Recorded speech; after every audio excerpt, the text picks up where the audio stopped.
বলতে যেন প্রাণে পুলক জাগে, তোমার কথা শুনতে যেন সুখের ছোঁয়া লাগে। যার কথা বলতে আনন্দ, যার কথা শুনতে আনন্দ, যার আদরেও আনন্দ অনাদরেও আনন্দ, সেই পরম কারণে শ্রী শ্রী ঠাকুরের রাঙা রাতুল চরণে জানায় আমার অনন্ত কোটি প্রণাম। পরমারাধ্যা শ্রী শ্রী বড়মার চরণে, পরম পূজ্যপাদ শ্রী শ্রী বরদাস শ্রী চরণে, পরম পূজ্যপাদ শ্রী শ্রী আচার্যদেবের শ্রী চরণে জানায় অনন্ত কোটি প্রণাম। এখানে উপস্থিত আছেন যত ঋত্বিক দেবতাগণ, কৃষ্ণপ্রাণ দাদারাও ও ভক্তিমতী মায়েরাও, ছোট ছোট ভাই বোনেরা, আমি সকলকে জানাই যথাযোগ্য প্রণাম, শ্রদ্ধা, ভালোবাসা ও আন্তরিক জয়গুরু। ঠাকুরের কথা কি আর বলবো, তার কথা বলার মতো জ্ঞান যোগ্যতা ক্ষমতা আমার কোনোটাই নেই। পরম দয়াল কণ্ঠে বিরাজ হয়ে যে কথা বলাবেন আপনাদের সামনে, আমি সেটুকুই পরিবেশন করার চেষ্টা করছি মাত্র। আজকে আমাদের সবার শ্রদ্ধেয় আমাদের নিখিল কোলেরা শ্রী শ্রী ঠাকুরকে কেন্দ্র করে এত যে মানুষের এই যে মহাতীর্থ, এই যে গানটা হলো না, তীর্থ, এই যে মহাতীর্থ, তো তিনি এই যে সকলের একটা মিলন তীর্থ করা, সকলে একে অপরকে ঠাকুরের শ্রীচরণে উপস্থিত হওয়ার যে সুযোগ তিনি করে দিয়েছেন, আমি পরম পিতার আতুল চরণে সর্বপ্রথম তার সর্বাঙ্গীন মঙ্গল কামনা করি। এবং যারা যারা উপস্থিত হয়েছেন, কোনো কারণে যারা এখনো উপস্থিত হতে পারেননি, আমি প্রত্যেকের জন্য শ্রী শ্রী ঠাকুরের আমার আতুল চরণে সর্বাঙ্গীন মঙ্গল প্রার্থনা করি। এবং এই মায়েরা যারা এত সুন্দর সুন্দর ভজন কীর্তন এবং আলোচনা করবেন, শ্রী শ্রী ঠাকুরের প্রেমময় কথা আপনাদেরকে শোনালেন, আমি তাদের সবার জন্য মঙ্গল কামনা করি পরম পিতার আতুল চরণে। আজকে আমাদের একটা খুব বিশিষ্ট দিন, আমাদের অবতার পুরুষ তিনি এসেছিলেন ভগবান যিশু, তার জন্মদিন।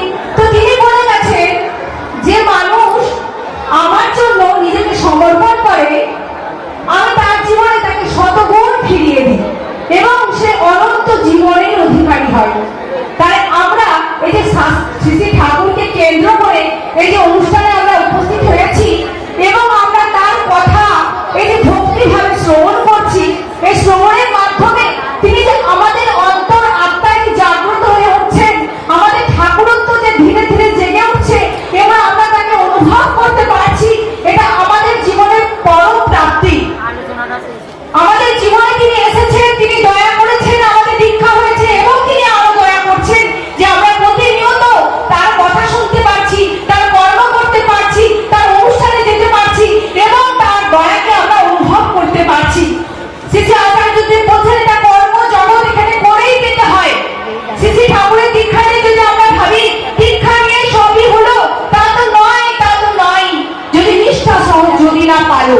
তাই আমরা দীক্ষা গ্রহণ করেছি এবং শ্রী শ্রী ঠাকুর আমাদের যেভাবে চলতে বলেছেন, আমরা যদি ঠিক ঠিক সেভাবে জীবনে চলতে পারি, তাহলে আমরা তাকে ঠিক ঠিক অনুভব করতে পারবো, তার দয়াটাকে অনুভব করতে পারবো। এই যে সকল জনার সব কল্যাণ, সবকিছু তারই করুণারই দান। আমাদের জীবন তিনি দিয়েছেন, আমাদের সংসার তিনি দিয়েছেন, আমাদের এই সুন্দর সময় তিনি চলার শক্তি তিনি দিয়েছেন, সবকিছু তার করুণা। তার দয়াকে অনুভব করতে হলে প্রতিনিয়ত আমাদেরকে তার কর্মের মধ্যে নিজেকে নিযুক্ত রাখতে হবেই হবে। যত কর্ম করবো তত তাকে অনুভব করতে পারবো। শ্রী শ্রী ঠাকুরের কথা, এত কথা আমি জানি না, আমি সেভাবে ঠাকুর করে হয়তো চলতেও পারি না, শুধুমাত্র আমি তার আদেশটুকু পালন করার চেষ্টা করি। এটি শ্রী শ্রী আচার্যদেব যে দীক্ষাপত্র সমীক্ষার কাজ আমাদের মায়েদেরকে দাদাদেরকে সবাইকে করতে বলেছেন, আমরা প্রতিনিয়ত সকল মায়েরা নিশ্চিন্তা, সকল মায়েরা মিলে চেষ্টা করছি যে আমরা তার আদেশকে, তার অনুশাসনকে মেনে আমরা যেন এইটুকু পালন করে জীবনে নিজেকে ধন্য করতে পারি।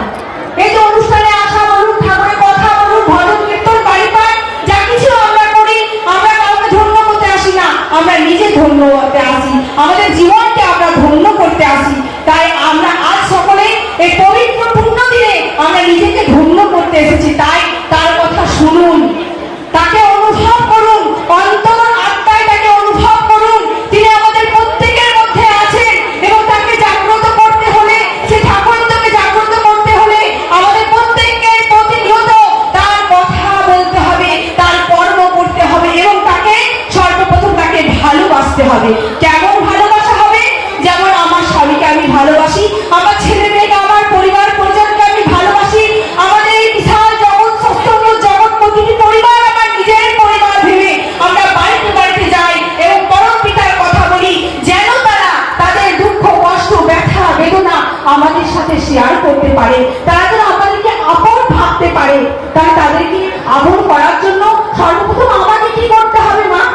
আমাকে তার হতে হবে, আমাকে তার পায়ে নিজেকে সমর্পণ করতে হবে, যে আমার জীবনে ভালো মন্দ দুঃখ কষ্ট যা কিছু আছে তিনি যা দিয়েছেন সেটাই আমাদের জীবনের জন্য মঙ্গল, এবং সেটাকে নিয়ে আমরা সুখী থাকবো।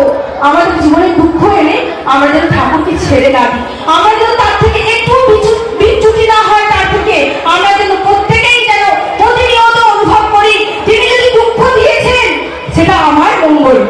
একবার অর্জুন ভগবান শ্রীকৃষ্ণকে প্রশ্ন করছেন, প্রভু আপনার যারা প্রিয় মানুষ, আপনি যাদেরকে ভালোবাসেন তাদের সাথে কি করেন? ভগবান শ্রীকৃষ্ণ বলছে, যারা আমার প্রিয় মানুষ, আমি যাদেরকে ভালোবাসি সর্বপ্রথম তার আপনজনদের তাদের কাছ থেকে সরিয়ে দিই, দূর করে দিই।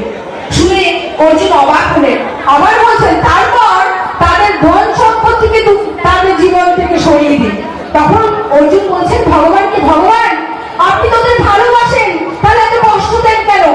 বলছে এই যে সব কষ্ট পার হয়ে যখন সে আমার শ্রীচরণে আসে, নিজেকে সমর্পণ করে বলে, ঠাকুর দয়াল আমার আর কেউ নেই ঠাকুর, তুমি ছাড়া, তুমি থাকো আমার জীবনে, আমার জীবনে যা কিছু আছে সব আমি তোমাকে সমর্পণ করলাম, আমি আর পারছি না দয়াল, আমি আর পারছি না। এই আমরা দুহাত তুলে যখন নিজেকে ঠাকুরের পায়ে সমর্পণ করি তখন তিনি আমাদের সম্পূর্ণ ভার বহন করেন, আমাদের জীবনে আর দুঃখ কষ্ট ব্যথা বেদনা কিছু থাকে না, আমরা তখন শুধু ঠাকুর ঠাকুর ঠাকুরময় আমাদের জীবন হয়। প্রতিনিয়ত আমরা তাকে অনুভব করি আমাদের কর্মে আচরণে। ঠাকুর যেমন বলেছেন, শ্রী আচার্যদেব যেমন বলেছেন, তাকে খুশি করাই আমাদের জীবনের তপস্যা, আমাদের জীবনের সাধনা। আসুন আমরা সকলেই আজ তার কথা